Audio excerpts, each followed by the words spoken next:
이종섭 주 호주 대사가 출국 11일 만에 결국 귀국했습니다. 체류하는 동안 조사를 받고 싶다고 공수처를 압박하며 회의 때문에 임시 귀국한 거라고 강조했습니다. 하지만 그 회의마저 급조한 거라는 논란이 나오고 있습니다. 첫 소식 윤세민아 기자가 보도합니다.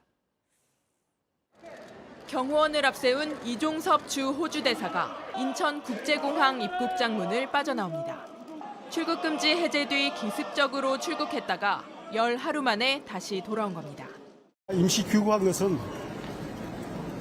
방산협력과 관련한 주요국 공안당 회의 참석하기 위한 겁니다. 국내에 머무는 동안 공수처 조사를 받고 싶다고도 했습니다. 체류하는 기간 동안에 공수와 일정이 조율이 잘 되어서 조사받을 수 있는 그런 기회가 있으면 좋겠다는 생각입니다. 이 대사 측 변호인은 충분한 조사 준비 기간이 있었으니 이번에는 당연히 소환할 것으로 기대한다며 오늘 공수처에 소환 조사를 공식 요청했다고 밝혔습니다. 귀국 이후로 내세운 방산협력 공관장 회의는 당장 다음 주 월요일부터 열리지만 아직 구체적인 일정도 공개되지 않았습니다. 이 대사의 귀국 명분을 만들기 위해 급조된 회의라는 지적이 나오는 이유입니다. 정부 관계자는 JTBC에 회의 개최 소식을 발표하기 직전까지도 구체적인 일정이 확정되지 않은 것으로 알고 있다고 말했습니다. 그동안 화상으로 열렸던 방산 관련 회의가 대면으로 열려 공관장들을 불러들인 것도 처음입니다. 이런 가운데 오늘 박정훈 전 해병대 수사단장의 항명 혐의 3차 공판에 앞서 박 전 단장 측 변호인은 이 대사가 수사 외압의 피의자라며 증인으로 신청하겠다고 했습니다.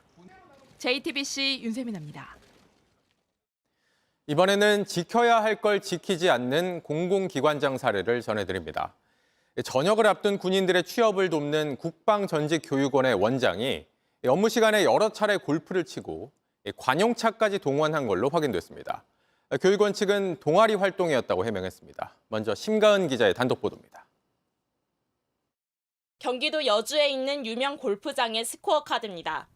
지난해 4월 26일 수요일 오후 2시 7분 시작이라고 적혀 있습니다. 경기도 용인에 있는 또 다른 골프장에서의 시작 시간은 2022년 10월 21일 금요일 오후 4시 반입니다. 두 번 모두 2개조가 같습니다. 첫 번째에선 84타로 1등, 두 번째에선 90타로 2등을 한 김성호라는 이름이 보입니다. 국방전직교육원장입니다. 전역을 앞둔 군인들의 취업을 돕는 국방부 산하 공공기관의 대표인 겁니다. 오직 국가와 국민을 위해 헌신해온 장병들의 새로운 꿈이 시작됩니다. 교육원은 성남에 있습니다. 이동 시간을 고려하면 근무 시간 대부분을 골프에 쓴 걸로 보입니다. 김 원장은 당시 휴가 신청도 하지 않았습니다. 이동도 관용차로 했다는 증언이 나왔습니다. 지금 이곳엔 골프를 치러 갈 때 탔다는 의혹이 제기된 관용차가 주차돼 있습니다. 이 건물 안에 김 원장이 있다는 건데요. JTBC는 평일 골프 의혹과 관용차 유용 의혹에 대해 직접 질문하러 찾아왔지만 김 원장은 대답을 피했습니다. 교육원 8층 야외 공간에는 골프 연습 시설도 있습니다. 일부 직원들은 김 원장이 낮 시간에 골프 연습을 하는 걸 봤다고 말했습니다. 교육원 측은 동아리 활동이었다면서 추가 사실 확인을 위해 국방부 감사관실과 협조해 검토해보겠다고 설명했습니다.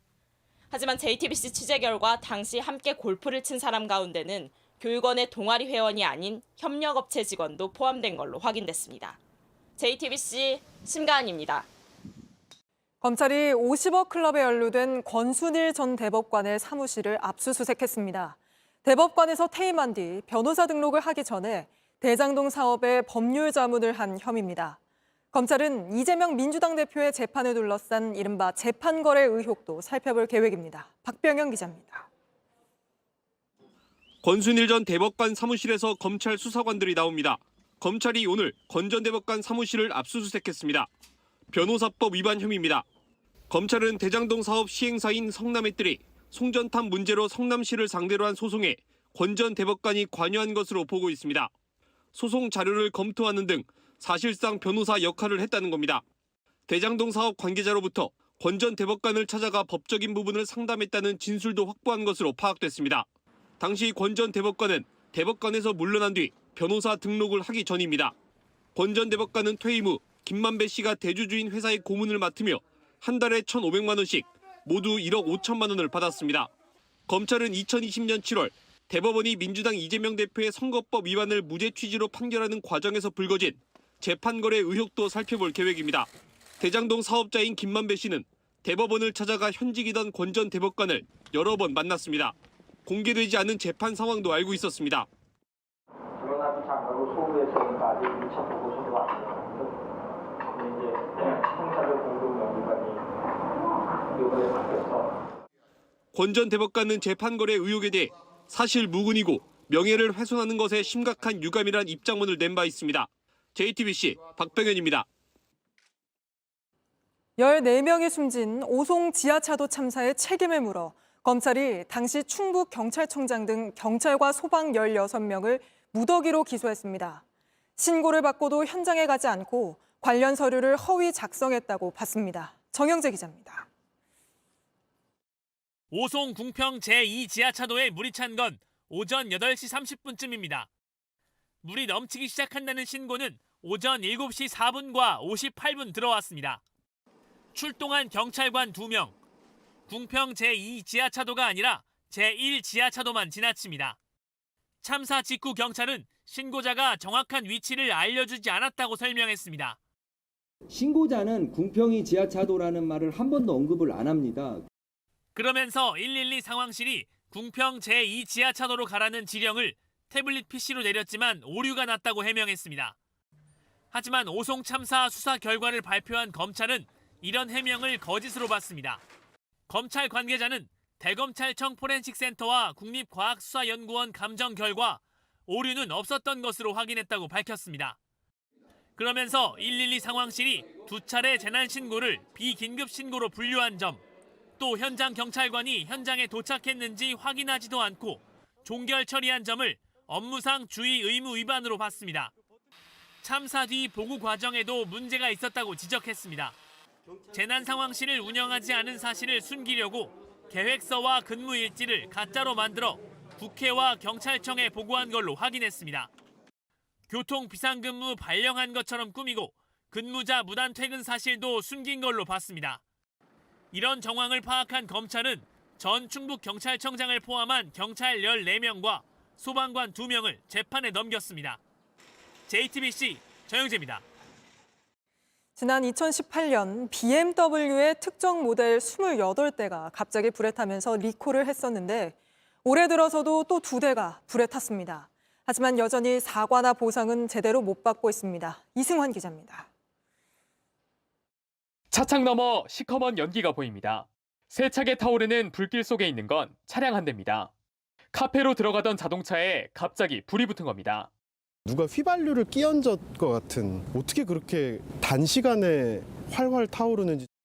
불에 탄 차량은 지난 2014년 출고한 BMW 520D 모델입니다. 6만 1000km 주행한 차량입니다. 한 달 전 검사에서도 아무 문제가 없다고 했습니다. 아무런 전조 현상이 없었고 거의 벼락을 맞은 것 같은 기분이라고 해야 될까요? 갓길에 멈춰선 차는 희뿌연 연기에 휩싸였습니다. 출고 8년 차에 주행거리는 3만 5천 킬로미터였습니다. 이 차량도 역시 BMW 520D입니다. 지난 2018년 잇따라 불이 붙어 논란이 됐던 바로 그 모델입니다.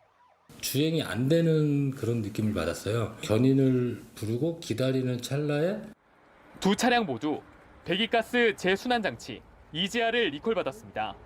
지하에 못 들어가게 하는 건물이 좀 몇 군데 있었어요. 이건 리콜 완료된 차다는 걸 증명해서 스티커 맨 앞에 붙여놨어요.